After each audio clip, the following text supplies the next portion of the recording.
We're going to go through 8 life lessons that explain the process of shifting one's mindset to think like an entrepreneur.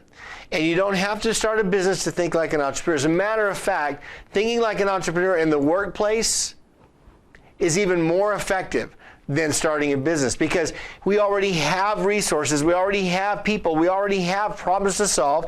We don't have to go very far to find the things we need to be able to solve a problem for somebody. So in the workplace, having an entrepreneurial mindset is powerful. All of you are going to read the book, Who Owns the Ice House, written by Clifton Talbert and Gary Schoninger.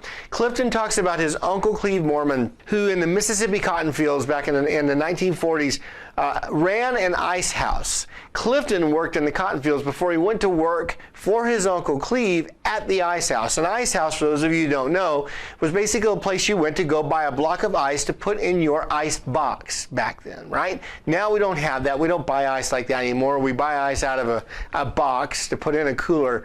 But back then, you know, Uncle Cleve had this very simple mentality and very simple thought: everybody needs ice. And so the problem that he saw for society was to basically bring them something they needed.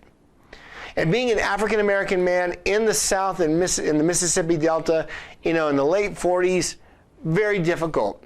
He wasn't even allowed to go in the bank where he had all of his money. But he didn't let that attitude get in the way of him knowing that he had the power to choose the life and the compelling vision that he was going to live, and how to impart that to his nephew, Clifton Talbert. Clifton Talbert is actually a very successful entrepreneur, also a filmmaker. He was one of the folks that actually started the Stairmaster Company and several other companies. And lives in Oklahoma, is a banker, a wonderful man. We'll read this book. It's an easy read, and you'll learn a lot about how these 8 life lessons apply every day. And then we're going to talk about, in each unit, how they apply within our workplace and the organization where you spend most of your time.